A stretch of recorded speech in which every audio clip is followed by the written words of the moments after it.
Stage is all yours. Okay, yeah, thank you. So today uh, we are going to complete two units, one two-way ANOVA and the second Kruskal-Wallis. So we already went through what is ANOVA.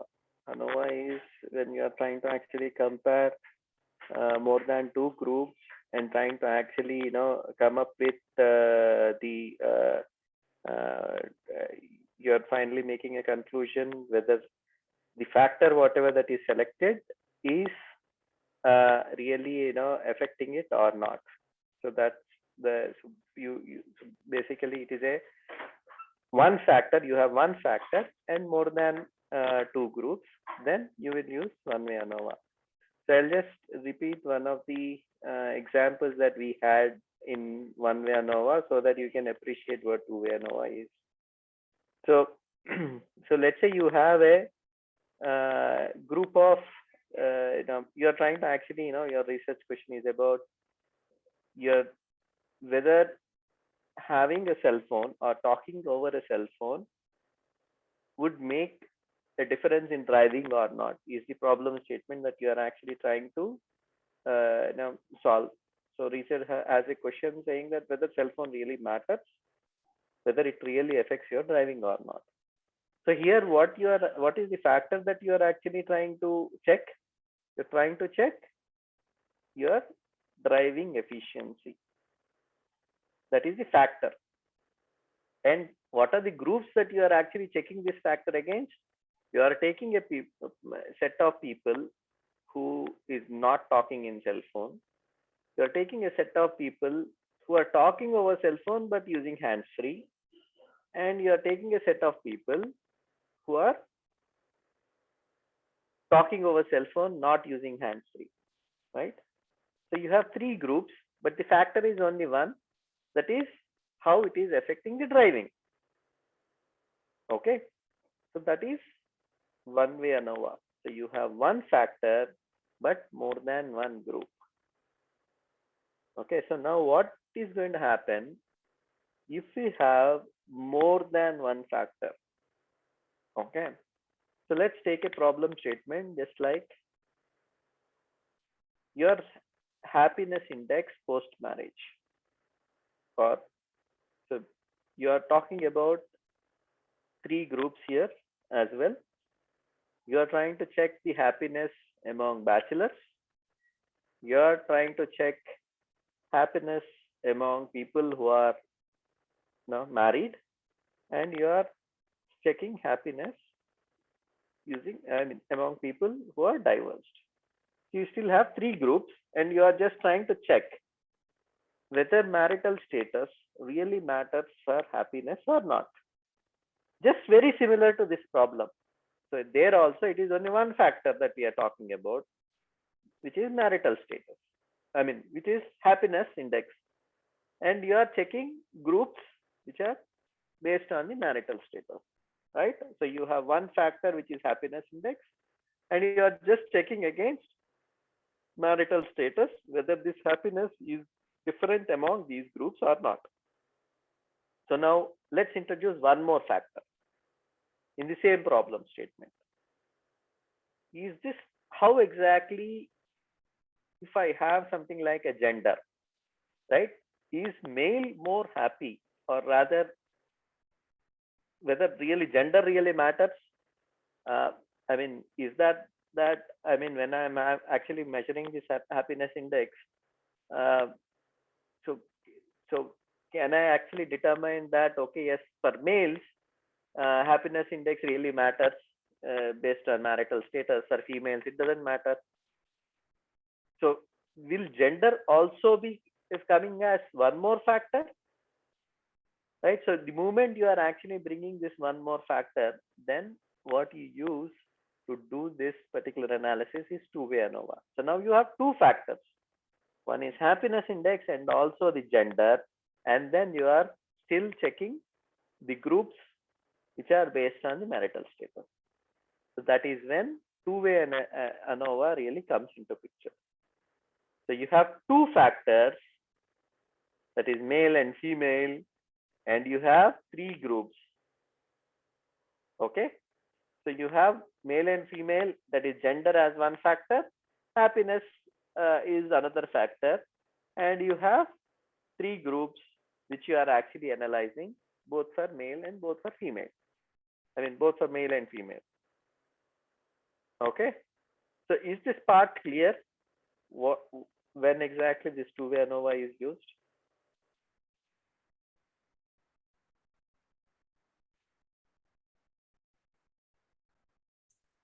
Yes. Okay, so now if you have two factors and more than two groups, then you end up using two-way ANOVA. Okay, so now here let's actually, what two-way ANOVA really finds out, right? If I take the same example, okay, in case of one-way ANOVA, it is pretty simple. It is only one hypothesis: whether cell phone usage matters or does it really affect driving or not. So your null hypothesis is cell phone usage does not affect there is no relationship between cell phone and driving is what is your null hypothesis. And your alternate hypothesis is yes, the there is a difference in your driving when you are using cell phone.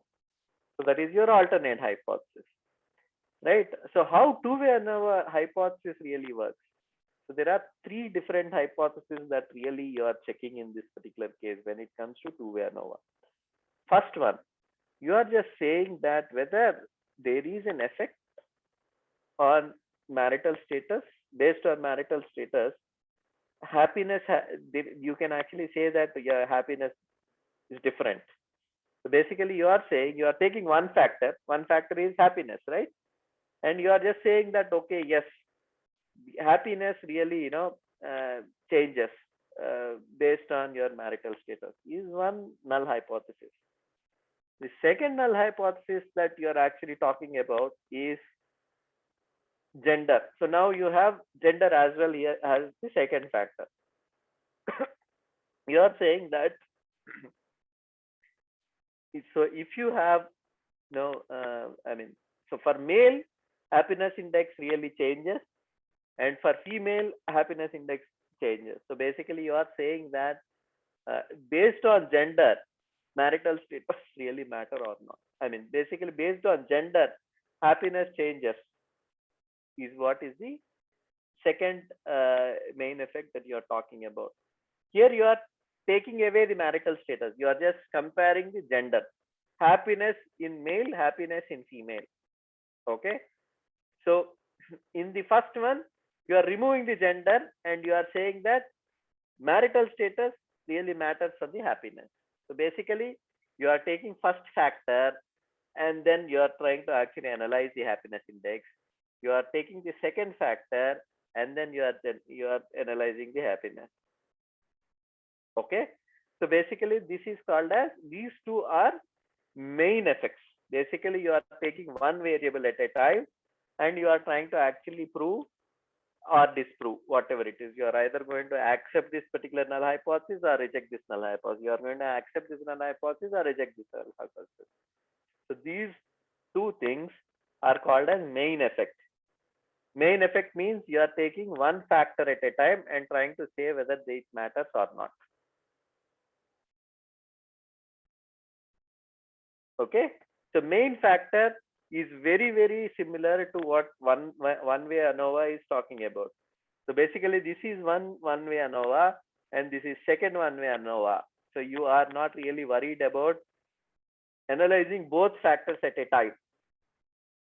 You are taking one factor and analyzing, you are taking second factor and analyzing. That's all you are actually doing in case of main effect. So now what is the third one? Okay, so third one is talking about interaction. Now you have two factors. Does these two factors interact with each other or not? Okay, so what you are actually determining here is, does marital status on happiness depend on gender or not? whether gender really interferes this marital status related happiness or not. So basically you have two factors. You are just telling whether it interferes or not. Here you are not really, proving, on the main effect. Here main effect is individually done. Here just you are analyzing the interaction between these two factors when you are talking about happiness index, whether these two factors interact with each other or not, right? So what you are actually saying here, you have two factors here. You are just saying whether marital status and happiness depend on gender or not. You are just saying whether gender is also a factor which is interacting with this particular happiness index or not. This is important to understand, that two-way ANOVA is not about one null hypothesis. Two-way ANOVA is about three different null hypotheses. Okay, unlike all other problems until now, whatever that we read, it is only one null hypothesis that we keep on analyzing. In case of two-way ANOVA, we are not talking about one null hypothesis. We are talking about three null hypotheses. In that two hypotheses are main hypothesis, or rather main effect, and the third one is interaction effect. So Praveen, I have some clarification needed for the second statement. First Yes. statement, okay, it is clear you're talking about happiness, marital status gives any happiness or not. Okay, marital status and happiness. So the main effect is on the happiness. And the second statement, you're talking about the gender here. But still, it is actually related to marital status only, right? You're not talking about happiness on the gender. Which group is happy? Yeah, you are talking about, you are taking out the marital effect, marital status altogether, and you are talking purely on gender, which group is happy. So you are going to take this as entire one group. So imagine now this collapsed into one group, and this collapsed into another group. So see ANOVA from horizontal angle. Just turn your head and imagine that this matrix is just turned in this way. Okay. Are you getting my point? Yeah. So, horizontal way we look at only male and female without having a differentiation whether they're single, married, or divorced. Okay. Exactly. So you are seeing once on the top, and the second you turn your head and see like this. Those two are main effects for you. Okay. Clear. Okay. And the third one is interaction. Whether when I am taking happiness, whether marital status and gender do interact or not. Both rows and columns together to take. Okay. Yes. Okay. So any doubts in terms of what exactly this two-way ANOVA is trying to solve? Because this is the whole crux of it, actually speaking. So there is no problem solving that would be given as far as two-way ANOVA. So we're not going to really go and see how to solve the problem. So if you see the questions, right? There are three sort of questions that it really can. It is very extremely rare that they are going to ask two-way ANOVA. It doesn't really repeat very much. But if you see that there are actually three questions that comes into picture. One, what is this interactional effect, right? And what is this two-way ANOVA is all about? And discuss the merits and demerits of two-way ANOVA. Okay. So whatever that we are actually talking about is the crux of the entire two-way ANOVA. So if you are not really understanding these three things, what is main effect, what is null effect, or what is interactional effect, then there is nothing much beyond this particular thing. So here, the next thing that we are going to do is, there are different types of interactional effects that are going to be there. One, so main effect, it is pretty clear, right? Main effect is almost, I mean, not almost, it is same as ANOVA. Either there is an effect or there is no effect, right? Either you accept this null hypothesis or reject this null hypothesis. Um, so, so first two things, there is not much of an explanation that we really require to, give. Now comes to interactional effect, right? Interactional effect, there are multiple possibilities. We are talking about interaction here, right? Whether these two interfere or not. So there are various outcomes to this particular interaction. How do you explain that there is an interaction here or not? So first, pretty straightforward. You are talking about interaction being absent. There is no interaction. So when you say there is no interaction, there is nothing beyond that to explain. First of all, the marital status doesn't matter is what you are actually, basically gender doesn't matter when it comes to this particular marital effect or happiness, or vice versa. Or basically they don't interfere with each other is what you are actually saying. So gender is separate, marital status is separate when it comes to happiness. You don't really have to mix these two concepts is what you are trying to say when you are saying interaction is absent. So now comes to a question of interaction is present. Okay, so interaction present has got two types of interactions here. So when you actually draw these particular lines over a graph, this is called as an interactional graph basically. So you actually represent the interaction using this thing. So when you actually draw these lines, okay, you have happiness and you are actually putting the gender across, and when you are drawing this particular line, if these lines crisscross like this, okay, so what you are actually saying here is at some level when one is actually going up, the other really is going down. So there is actually a reverse effect. If you see, when you have such crisscross, you are saying there is a reverse effect. One is going up as it goes, the other is going down as it comes. Then only there is a crisscross.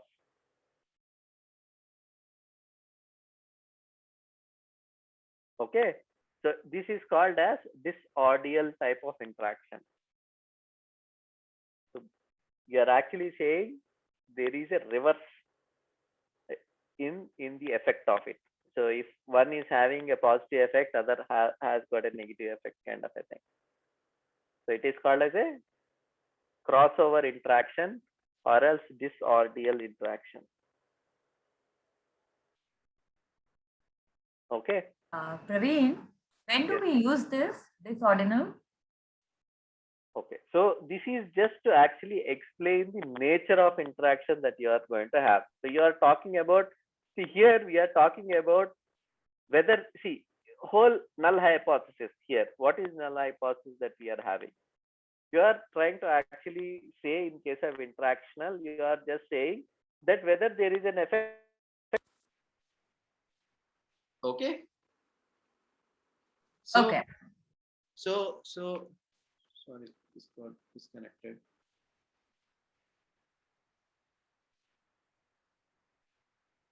Hello, am I audible? Clearly. Hello. You're audible, Praveen. Okay, so let me just go on without this. So, so what I was actually saying here is, here your entire hypothesis is about telling whether there is an interaction here or not. Do you, so if I want to correlate this, remember there is a hypothesis that we are talking about correlation, right? In case of correlation, when you are actually trying to prove the hypothesis, you are not only telling whether there is a correlation between two variables or not, you are also telling whether it is a positive correlation or a negative correlation, whether it is directly proportional or indirectly proportional. if you remember correlation. Right? So similarly, when we are talking about interaction, you talk about two types of interaction. So it's still about you are telling whether there is an interaction is there or not. But here, two-way ANOVA is capable of telling even one more thing, which is the direction in which this interaction really happens.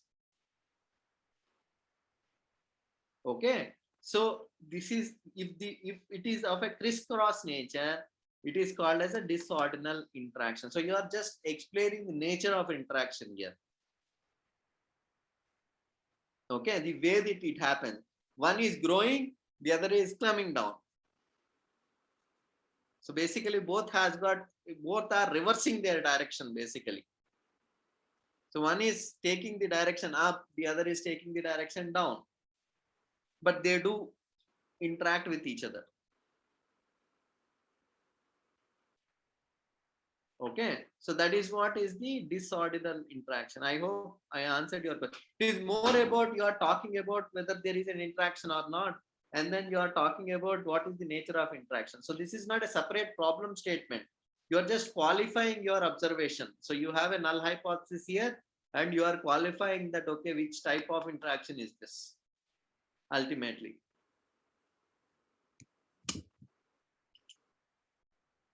Okay.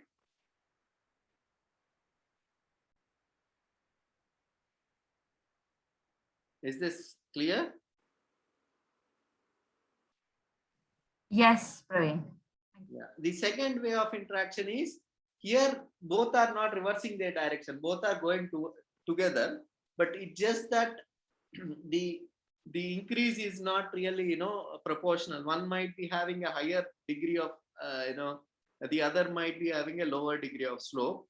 So they are both graphs are touching each other at one point. This is called as an ordinal interaction. Okay, so only these two are the, so here you are saying the direction of both the things are in the same direction.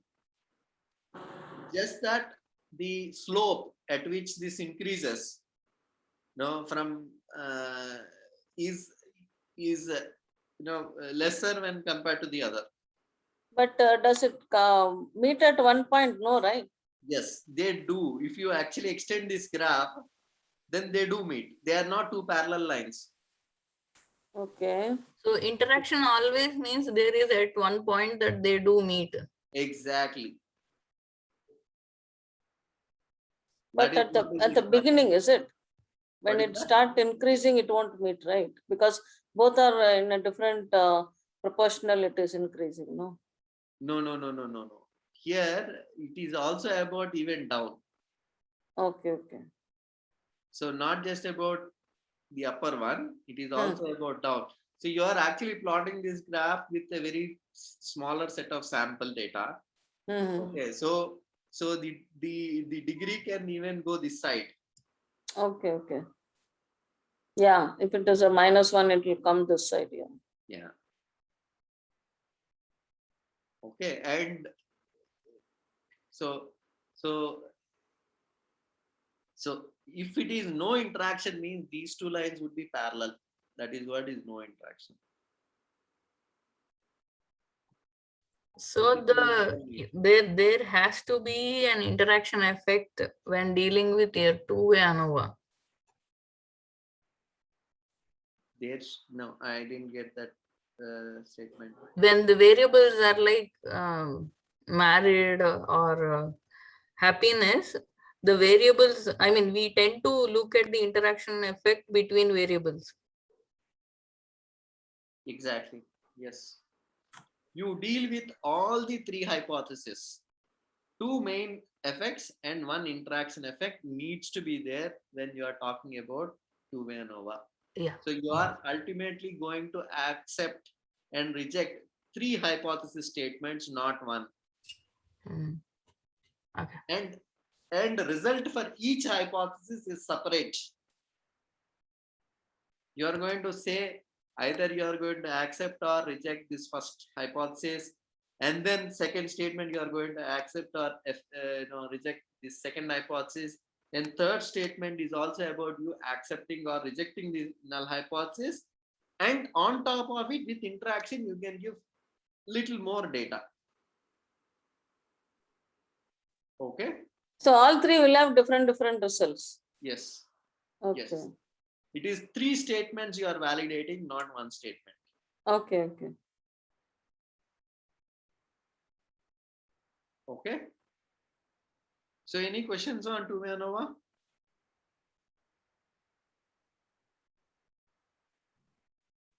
No. Okay, so now comes to the assumptions and merits and demerits. I think these things, so in case of assumptions, this is a parametric test. So you are talking about data which is normally distributed. Okay. And variances of population must be equal. So what this particular thing really means is, whatever the groups that we are actually, taking. So we are taking about different groups. So these groups should have, similar variance. Is what we are actually talking about here.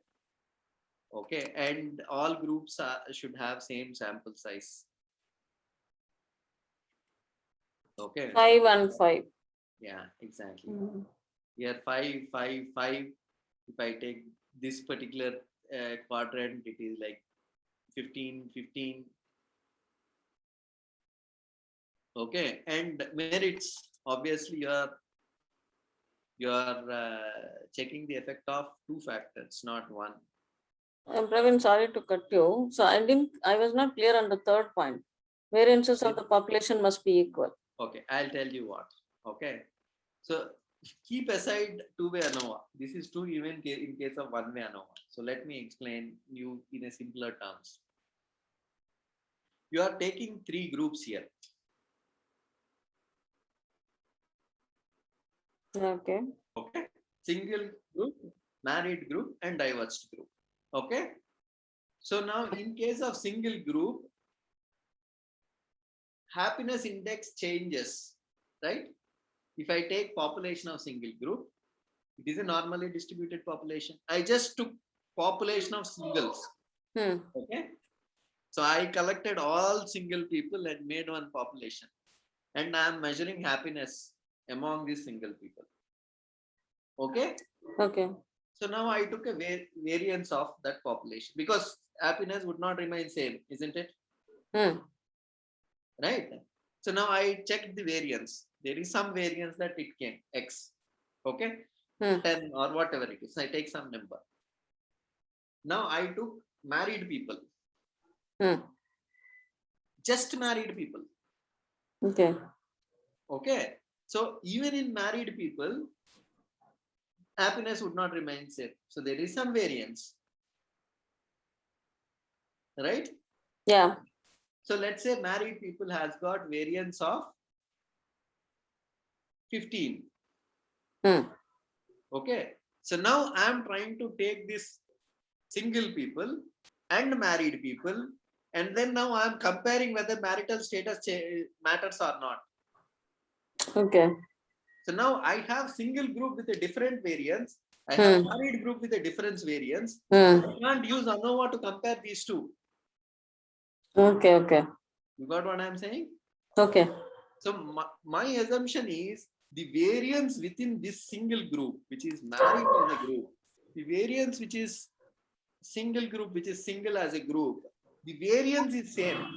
Basically, if I take a population with the same group category, then variance would not change between the groups is what we are saying. Okay. Then only I can compare, because what ANOVA is trying to actually compare is whether there is any difference in variance or not, is exactly what it is trying to compare. So when you have inherently take a group with different variance, what it means is there is some more unknown factor within that group. You didn't find one single group, basically. So ANOVA doesn't work if you have a group with different variance, this group with a different variance, and I'm trying to compare. Are you getting my point? Yeah, understood. Yeah. So two-way ANOVA also follows the same. We are talking about comparing groups, and we are assuming that variance between the groups is not really, different.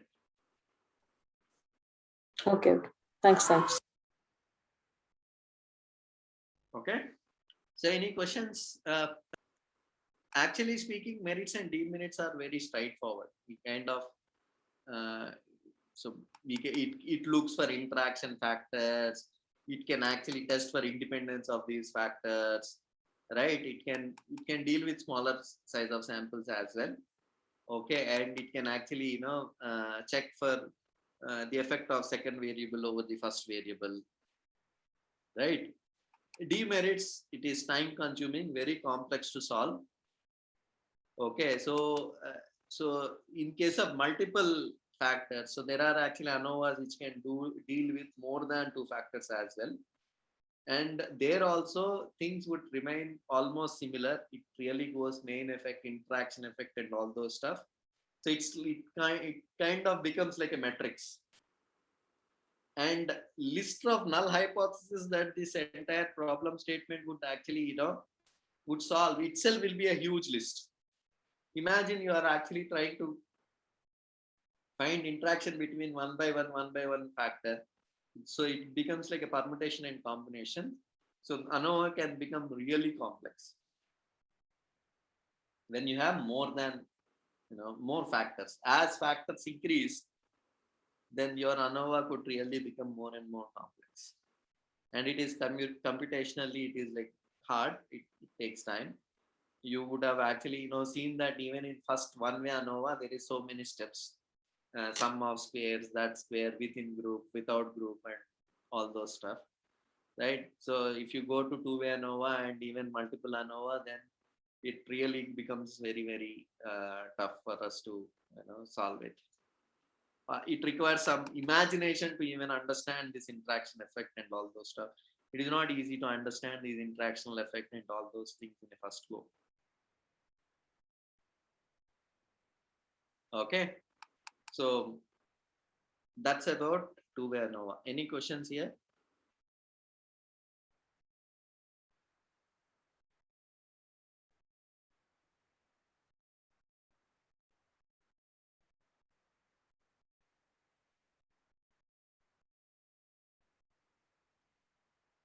So that sounds for me as no questions.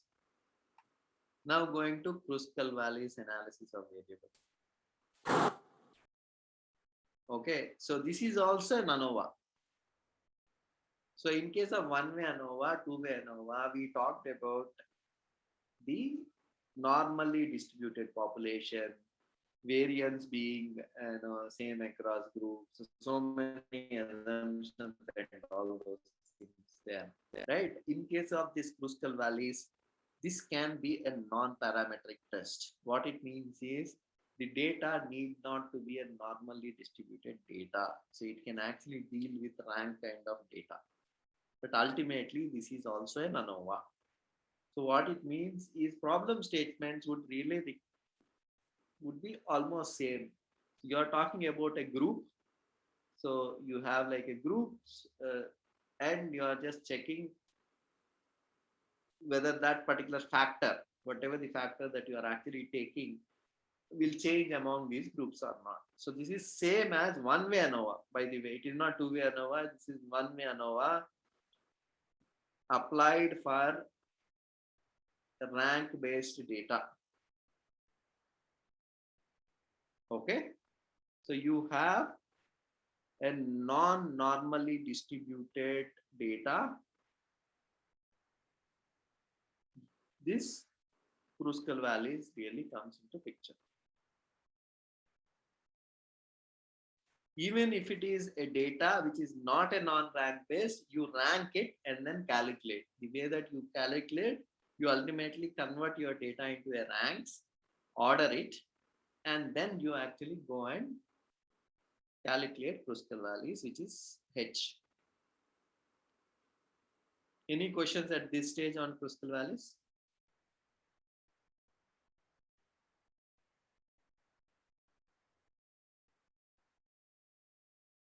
Very straightforward. This is a non-parametric way of calculating ANOVA. So the nature of problems is same, where you have 3 groups or more than 2 groups, and you are actually checking the factor, one single factor. Okay. So this So need now, not even be normal variance. That means how do we get the analysis of variance? Normal that only is all. Yeah, that is exactly what Kruskal Wallis really, concentrates on. So you even, we talked about variance being same across the groups earlier, if you remember. correct. Right? I explained Yes. it. So if the Variance variance is and variance and sample sizes. what is that? Variance and sample size both needs to be same. Yeah, correct. Correct. For this, anything can be anything. Still, we get some value. Yes, Okay. that's right. And This more, question comes, Praveen, in the exam, the Kruskal one. Kruskal Wallis came twice, Oh, oh, okay. but not now. It was long ago. So I think if you go back to at least 7-8 years back paper, then it came. There also it is questionable, because it doesn't really, the answer doesn't really qualify it as a Kruskal Wallis, but it kind of indirectly implies that it is Kruskal Wallis. But this is not now, almost 7-8 years back it came. And that too when there was a, I think, choice of questions. So the exam pattern itself was different during that time. correct. I think Okay. there are 5 questions given and answer any 3 of them or something like that was the pattern. Yes. So after pattern got changed, Kruskal Wallis never came. I think in last 7 years, I don't think it came in at any point of time. Okay. So this is long back. But anyway, I'll quickly cover how exactly Kruskal Wallis can be done. But yeah, but fortunate or unfortunate, it didn't come many times. Okay, but the crucial thing for us to understand is it can still make it into the 3 marks question, like where Kruskal Wallis be used. I don't think they would ask us to solve Kruskal Wallis, because there are other important problems, I think, which they are repeating over the papers. But I think it is important to understand that Kruskal Wallis is a non-parametric test, which is same as any other ANOVA, which is similar to one-way ANOVA, but it actually works on various other conditions, even when ANOVA is not really applicable. One-way ANOVA is not applicable in certain cases. Okay, so it's not that, it can work on any data, obviously. So it has got some assumptions, which are loose assumptions, which are not very difficult to meet. For example, observations are independent to each other. Okay, so this is like a general thumb rule whenever you are doing any sampling, for that matter. Samples done are random. Okay. So this is anyway true for, consists 2 or more categorical independent groups, true for any ANOVA problem for that matter. Okay, so all groups should have distributions of similar shapes. It doesn't talk about normal distribution, but it says that, okay, in case if they follow any distribution, they should have a similar distribution. So Poisson's distribution, various other binomial distribution, there are various other distributions. So in case if there is any particular distribution that this group really falls under, then all groups should be following the same distribution, is what it really assumes. This is the only probably a condition. Rather, I will say that rest of the assumptions are pretty generic. So these might be true for any of the sampling technique, for that matter, is how I really think. Okay, so only one assumption that needs to be little you need to probably remember is the distribution should be of similar shapes. Okay. So any questions here, or should we actually go to problem solving quickly? One-way ANOVA and two-way ANOVA are F ratio, and Kruskal Wallis is H. Yes. Thanks. So it uses H table, which is our chi-square table, but H and so there is actually a formula using which you can convert H into the F. So they two are correlated to some extent.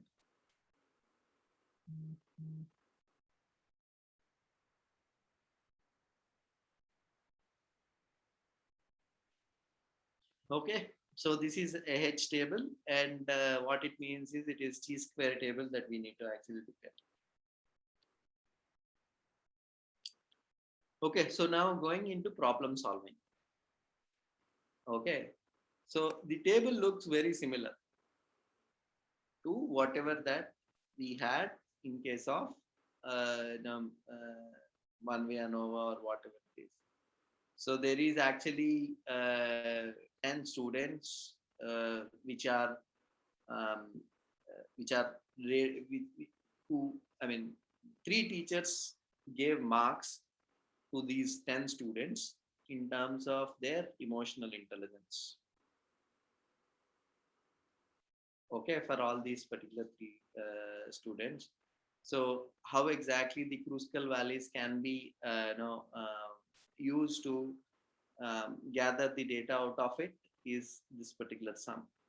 Okay, so you can take even the same problem statements as before, whatever from the ANOVA point of view, different groups and a single factor. The single factor here is the emotional intelligence. Okay, so here we have different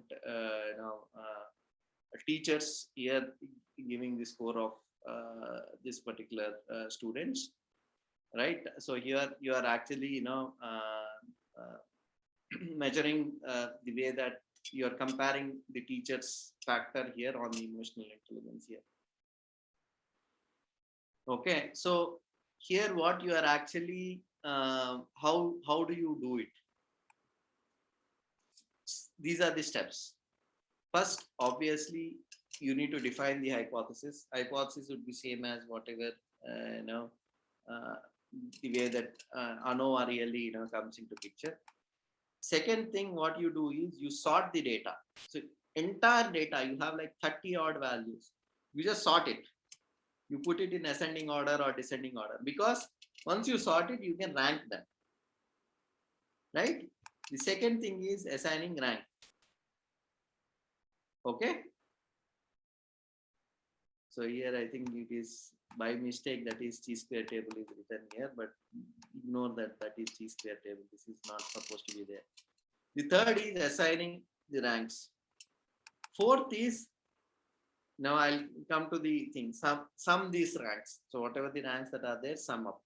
And then fifth is calculate this H using this formula. Very simple thumb rule. Basically, you need to rank them and sum those ranks to put into this formula. That's all. Okay. How do you rank? How do you put it in ascending order? Let's say I have this table. So kind of arranged entire data into ascending order, entire data. I forgot all these groups, teachers and all those stuff. Arranged entire stuff in the order, in the ascending order as a single group. Okay.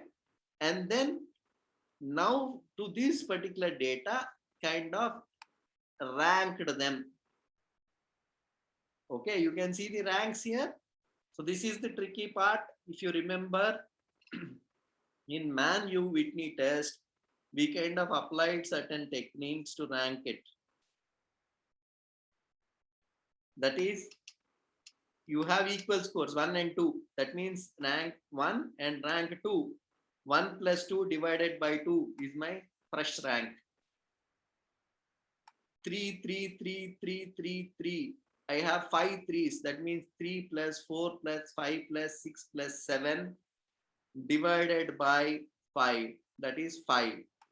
So I have 5 as the rank for all threes.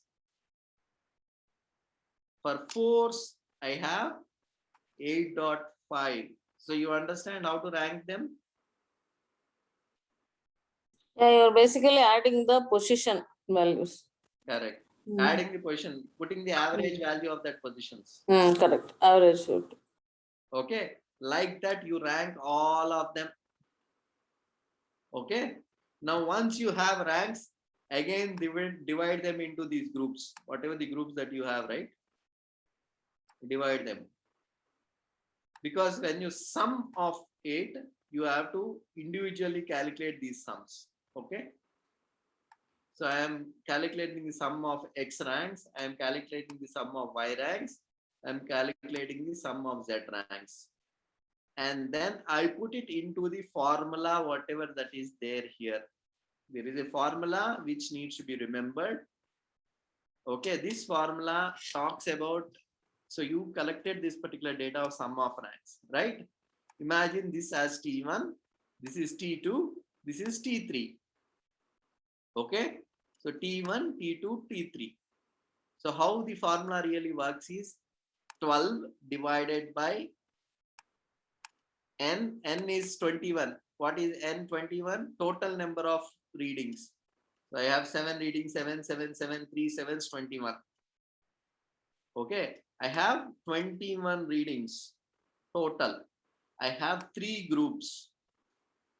Okay, so 12 divided by 21 into 21 plus 1 into this T1 square divided by number of samples of T1, T2 square number of divided by number of samples of T2, T3 square divided by number of samples of this, minus 3 into n is 21 plus 1. So it is actually a fixed formula that you are going to put it into, and there comes h out of it. Okay, so I'm not going to actually repeat this particular formula, but you just have to understand what is this n, what is this t. That's all you need to understand. T is the sum of squares for a particular group. Is this understood? Yeah. I understood. So that's all. That's how you are going to calculate h. Once you calculate h, you can actually refer to this particular table. Okay, so you have a table which is chi-square table, and based on this significance level, which is 0.05, and freedom of degree of freedom, you have 3 groups here. So 3 minus 1, 2 is the degree of freedom. So you are going to determine what is the value. So if you see, according to this table, this value is 5.9. 5.9. Right? So that is the table value. So now you are going to compare table value with this h. Okay. So here table value is much higher than your h value. Yeah. So that means there is no significance evidence to reject your null hypothesis. That's all.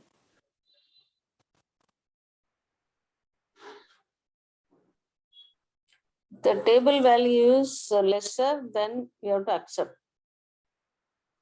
You have to accept, yes. Okay.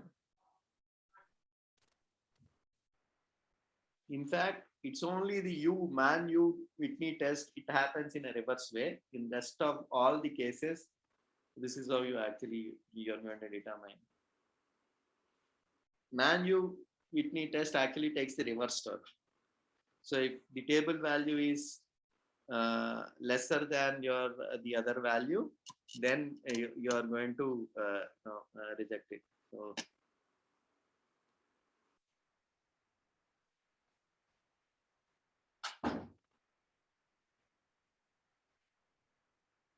okay.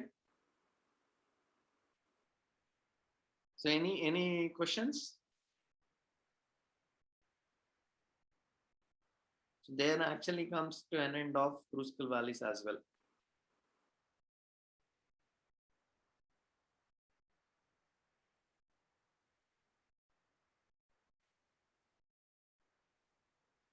Any questions, or we can actually conclude?